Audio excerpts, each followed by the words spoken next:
Oke, kembali lagi di Forum Timnas dan kali ini gua mau membahas perihal apa saja evaluasi dari Asian Games kemarin. Asian Games sudah tidak mau gua bahas lagi, tapi apa evaluasi bagi PSSI terutama terhadap hasil dari timnas kita di Asian Games, dimana kita gagal lolos ke 8 besar, kita hanya sekali menang di fase grup, setelah itu 3 kali beruntun kalah, bahkan tidak cetak gol. Tapi sebelum gue bahas ke pembahasannya, kalian boleh kalau mau support gue, silahkan kalian subscribe dan juga like serta share video ini supaya semakin banyak teman kalian yang mungkin sependapat dengan apa yang nanti gue akan sampaikan, ya. Oke, kita langsung aja masuk ke pembahasan bahwa apa saja evaluasi yang menurut gue harus dilakukan, harus dipahami oleh PSSI berdasarkan hasil dari Asian Games. Yang pertama, untuk soal pelatih. Kenapa kemarin itu STY itu ngotot sekali pengen menangani 3 timnas sekaligus? Timnas U20, U23, senior. Karena STY itu ingin memastikan nih, dari kelompok seusia dini mungkin, dasar permainannya STY itu sudah ditanamkan. Teknik-teknik dasar itu dipastikan bagus. Fisik itu bagus. Mental itu tertanam sejak usia muda. Memang itu pekerjaan yang sangat berat, tapi ya STY mau tidak mau untuk mencapai kesuksesan pada suatu hari nanti, itu harus ditanam sejak dini. Harus ditanam nih pondasinya. Maka dari itu STY ngotot untuk menangani usia U20, 23 senior. Karena dia sendiri ingin memastikan di kelompok usia 20 sendiri itu mindset nantinya ketika mereka one day masuk ke senior itu sudah tidak perlu diubah lagi, tapi sudah sejalan gitu. Sejalan dari U20, U23 senior, gaya bermainnya, kondisi fisiknya, mentalnya, skill individunya, bahkan kalau bisa berkembang. Jangan berubah. Berubah dengan berkembang is different. Ya.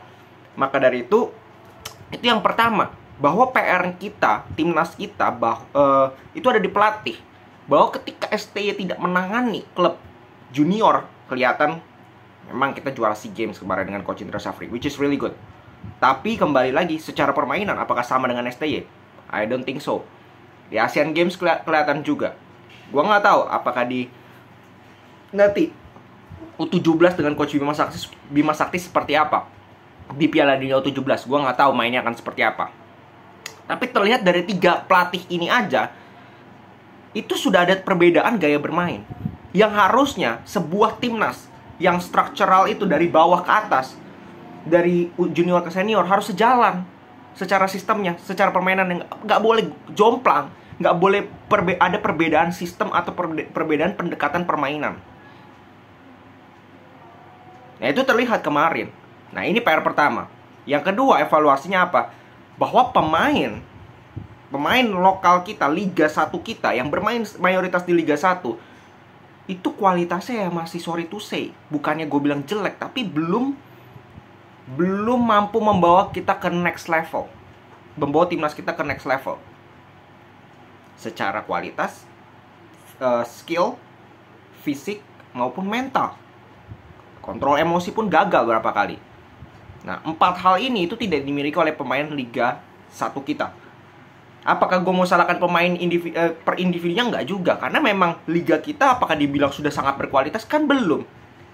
Baru dimulai dibenahinya tahun ini. Itu kan perlu waktu yang lama untuk membuat Liga kita benar-benar kuat secara pondasi. Maka dari itu, kalau kita berkaca beberapa tahun terakhir, banyak pemain naturalisasi yang diinginkan oleh STY, yaitu karena penyebabnya itu. Bukan karena dia anti lokal, bukan. Nggak ada sama sekali. Tapi kalau kita melihat kualitasnya memang jauh. Pemain-pemain yang sekarang bermain di luar negeri aja, gue ambil contoh. Marcelino, Asnawi, Arhan, Ivar Yener, Rafael Struijk, Jordi Amat, Elkan Bagot, Sandy Walsh, Shane Patinama, Rafael Struijk udah. Ini 9 pemain. Mungkin ada lagi yang gue terlupa. Sadil 10. Ini kan pemain timnas semua kan. Nah, kalau dibandingkan dengan kualitas pemain lokal kita di posisi yang sama, maka ini pemain-pemain yang jauh lebih baik. Mungkin pemain lokal yang bisa bagus itu yang biasa dipakai Yakob Yance 2. Witan. Di tengah Mark Lok pun pemain naturalisasi, kebetulan main di liga lokal. Terus Rido, Hernando, Kambuaya pun penampilannya berapa kali di timnas ngedrop. Sananta. Praktis dari 8 nama ini yang sering masuk timnas itu cuma Sananta, Rido, Hernando yang biasa jadi starter. Klok 4. Sisanya itu banyak pemain yang tadi gue sebut abroad. Dan ini membuktikan apa? Bahwa memang kualitas pemain naturalisasi itu sekarang untuk saat ini, atau pemain abroad lah yang bermain di luar negeri, itu jauh lebih baik dibandingkan pemain di liga kita. Maka dari itu gue rasa ya sangat butuh. Mereka PSSI kan sudah naturalisasi 1 back lagi kan. Terus nanti mau naturalisasi back kedua kalau nggak salah. Untuk apa ya? Karena STY melihat, wah kalau kita hanya mengharapkan pemain dari Liga 1 kita ya susah berkembang. Susah kita mau bersaing di Piala Asia. Which is make sense. Karena kita sudah melihat sendiri kualitasnya kemarin seperti apa. Walaupun ini kelompok usia 24, tapi banyak pemain yang bermain di Liga 1, bukan pemain-pemain yang ada di Liga 2 ataupun Liga 3. Bagaimana pemain-pemain ini mau bersaing di Asia kalau di kelompok usia 24 aja mainnya, tekniknya, mindsetnya, mentalnya seperti itu. Dan ya kan sebagian besar yang di squad kemarin kan nggak dipanggil sama STY di timnas U23 yang kualifikasi kemarin sama senior, hanya sedikit sekali, ya kan? Itu yang kedua, pelatih, terus pemain. Dan yang ketiga apa? Yang ketiga bahwa supporter. Evaluasi untuk supporter apa? Ya, kalau masih ke supporter dan pengamat ya ini, sorry. Kalau masih ada yang bilang bahwa pemain kita yang kemarin ikut Asian Games itu pemain tier 2. Padahal tadi gue sudah jelaskan, itu pemain Liga 1 semua.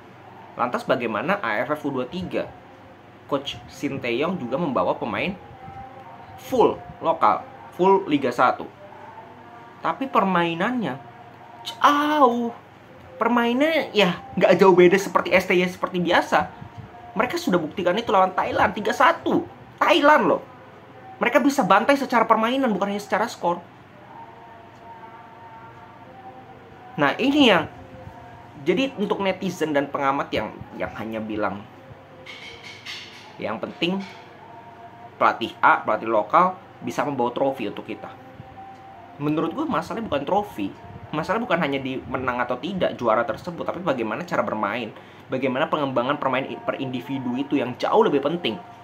Dan gue lihat STY sejauh ini ya mungkin kemarin itu banyak yang komen di sosial media ketika menonton permainan kita di Asian Games, banyak yang merindukan timnas STY, banyak loh yang merindukan. Jadi gue rasa untuk sekarang memang masyarakat kita jauh lebih cerdas, jauh lebih cermat dalam menanggapi hal ini. Banyak yang mendukung STY juga, tapi tidak sedikit juga yang menyuarakan hal yang bertentangan dengan yang tadi gue sebutkan alasannya, trofi.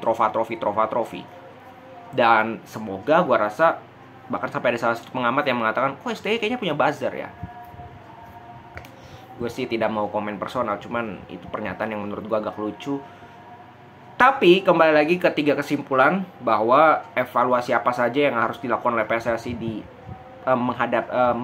berkaca pada hasil Asian Games. Yang pertama adalah kualitas pelatih, yang kedua adalah kualitas liga kita yang menghasilkan pemain-pemain timnas, yang ketiga adalah mindset pengamat dan juga supporter yang semoga semakin kesini semakin sedikit yang trophy oriented. Oke?